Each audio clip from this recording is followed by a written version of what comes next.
I think today I'm going to sing a song for you. I know, pretty special treat. Bill, if you would help me, give me maybe a dominant seventh chord and the key of G. A G. Yeah, let's see what happens. Okay.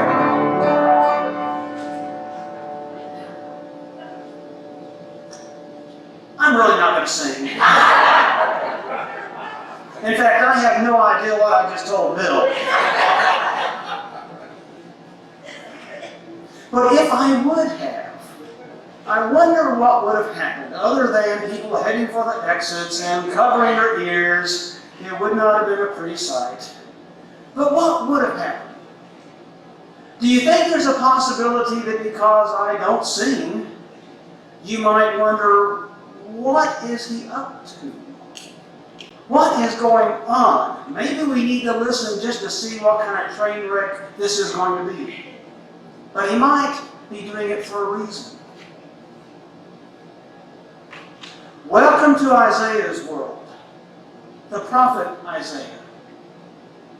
I don't know if you realize, but this scripture reading that we'll get to in just a moment, it's a song.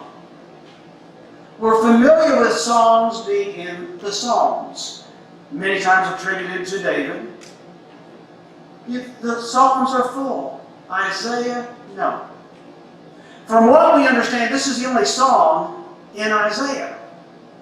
And what we understand was that this was done during the Feast of the Tabernacles. The harvesting was done. The people would come into the town, being close to the temple, and the celebrations were all over. There was thankfulness to God for the harvest, for the bounty. There were celebrations for just being together, and songs, ballads, all over the place would be happening. It's kind of like, I don't know if anybody went to the Peach Festival in Peddler's Village last weekend. However you want to have a peach, they would fix it for you. But there was music all over. Music all over. It was lifting the spirits. This is what happens at the Feast of the Tabernacles. The music was there.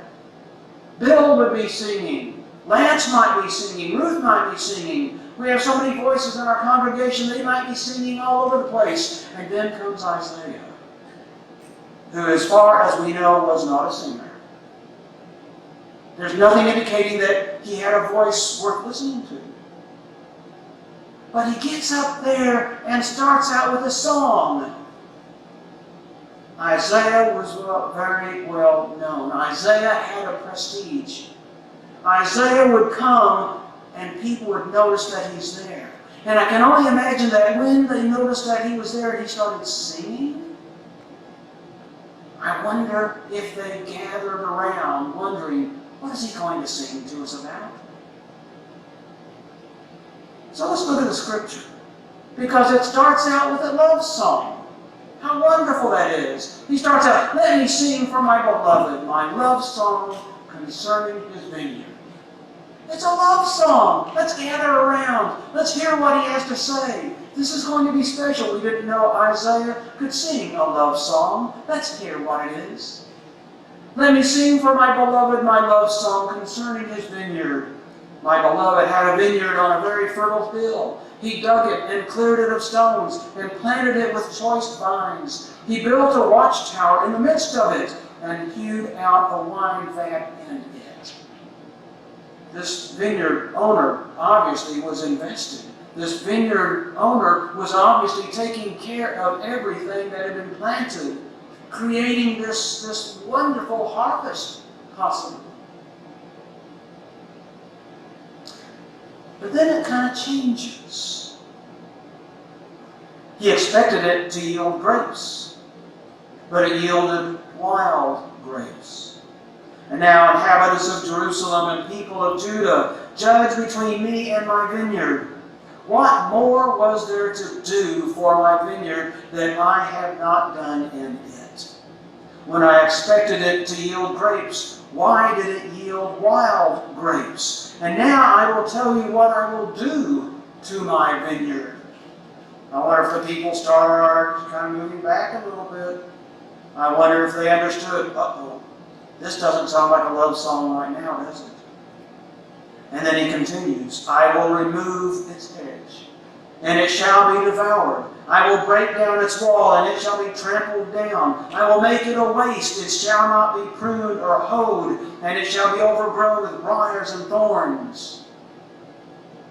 I will also command the clouds that they rain no rain upon it. For the vineyard of the Lord of hosts is the house of Israel, and the people of Judah are his pleasant planting. He expected justice, but saw bloodshed. Righteousness, but heard a cry. This love song has turned into something other than a love story, hasn't it? If you understand what Isaiah was doing, this is the section where Isaiah is prophesying. He's condemning the people. Look what you have done with this vineyard that God has created you to be. Look what you have done. This covenant that you understood. No, you destroyed it. You no longer love one another. You no longer love the neighbor. You no longer welcome the stranger. You no longer welcome those who need to help the poor, the lonely. No longer are you doing what you said you would do. You have turned your backs on God. You have decided that you don't need God anymore. This vineyard. No more. If you're a history buff, you understand what this foresaw. That in fact, you've heard of the Babylonian captivity. That's not going to be too much later. Where Jerusalem, Judah, is destroyed. The temple is laid waste. The people go into exile. The Babylonian captivity. They are scattered all over. This is what Isaiah is talking about. He's warning the people. He's threatening them. Look what you have done. See how you are, and you can't live that way. You're trying it. You think you know more than God. Well, guess what? Guess what? This love story turns into more of a horror story, doesn't it?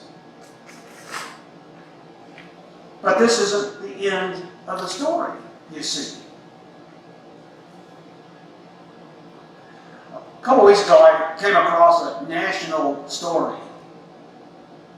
I don't know if you're familiar with the Little League World Series just in Williamsport, Pennsylvania. They're now playing. These 10 to 12-year-old kids are doing everything they can. They're giving their heart to try to win. This one game, in a regional tournament in a mid-Atlantic region, the winner of this tournament would go to the Little League World Series. So that's a big stakes. And these 10 to 12-year-old kids, this is big time for them. They have lived their short lives thinking, dreaming that maybe someday we can do this. It's just baseball. But to them, it's much more than that right now. This one game in the Mid-Atlantic tournament was between New Jersey team and Washington, D.C. They only played 6 innings. In the 5th inning, when they were tied, the catcher for New Jersey threw the ball away. It was a silly mistake. It was like he forgot what was going on. He threw the ball. It wasn't anybody else's mistake. Totally on him. 2 runners from D.C. scored. Washington, D.C. was heading to the Little League World Series. They showed this catcher, this probably 12, 11-year-old boy, in one of the most dynamic moments of his life. He had his mask on. You could see the tears in his eyes. He was shattered. He was totally shattered.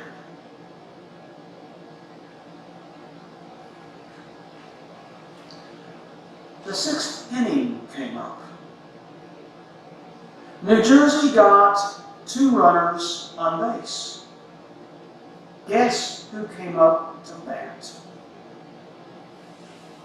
Complete pressure. I mean, here's this kid's chance that maybe he can do something to right what he has done. He hits a home run. Hits a home run. New Jersey wins. This kid is a hero. Hollywood is probably grinning, thinking, this is a story we'll have to make. Again, it's only baseball, but for this kid, life got big again. Instead of shuddering, he was okay. Second chances. What happens when we get a second chance? It doesn't always happen, does it? Maybe this kid doesn't have a chance to get up again. Or maybe he does, and he strikes out, even making it worse. Gets into a double play, whatever makes it worse. He hits a home run. What happens when you get a second chance? Well, this is what Isaiah is going to talk about. Now, we understand that there's 3 different eras of Isaiah. Not the same person. And in later years, as the captivity has happened, as the exile has happened, Isaiah starts talking about hope. No longer despair, but hope. Hope that God has never turned against the people. Hope that the people will realize they need to open themselves to God. Hope that there is a way, and in fact they do become restored, they do become redeemed, they do come back to their land, they do rebuild. The third part of Isaiah talks about what happens when hope wins, when a second chance is received and it makes a difference, when a second chance is felt and it's acted upon. What does it mean in our lives to get second chances? I would dare ask, if we raised our hands and asked the question, has anybody ever needed a second chance? And most likely we'd all raise our hands. Whether it's something we did or something that we didn't do that we should have done. There's always those opportunities when we have stepped the wrong way, when we have said the wrong thing, when we've acted in a way that didn't bring wholeness and help. Let's face it, we do that. We do it, and it happens to us as well. But we often need that second chance, don't we? We often need. But what does it look like? Well, sometimes second chances come to us as a gift, a surprise. Somebody that you thought you had burned every single bridge possible with, maybe they contact you with the simple words, can we talk? And that second chance has just opened up to you. What do? Or maybe you make the second chance. Maybe that same person, you realize it's time. You don't have to write it off as just a bad loss. You don't have to write it off as, well, that's just where life goes. But instead, you decide that it's time for me to make that call and say, can we talk? You see, sometimes second chances are given to us. Sometimes we make them happen. But what does it seem like? What does it feel like to be second chance people? I found an interesting TED Talk not too long ago. It was about climate change, actually. And it kind of gets to this question about, does second chances have an expiration date? Is it too late? And this TED Talk about climate change, it was a math teacher from a high school in British Columbia. And she was talking about how hope can become audacious. This hope. Because I think hope goes a lot with second chances. This belief, this trust, this faith that there are second chances. We receive them or we make them happen. And her point was that despair is easier than hope. It's easy to be despaired about something and decide it's done. The milk has been spilled. Cannot clean it up. I might as well just give up. Call it a day. Hide under the covers. It's done. Despair has that power. But her point was that hope has even more power. But hope is a lot of times harder because it takes courage. It takes trust. It takes a willingness to put ourselves in sometimes a vulnerable spot, a risky spot, where we are the ones that say, can we talk? Does hope have an expiration date? Does being able to have a second chance have an expiration date? I think sometimes it does. In reality, sometimes it does. But what about those times when we don't know? Could it be that that's when hope speaks to us? Can it be that's when courage speaks to us? And we decide we're not going to leave it the way it was. That we are going to be the ones that make that first step. We are going to be the ones that receive that gift.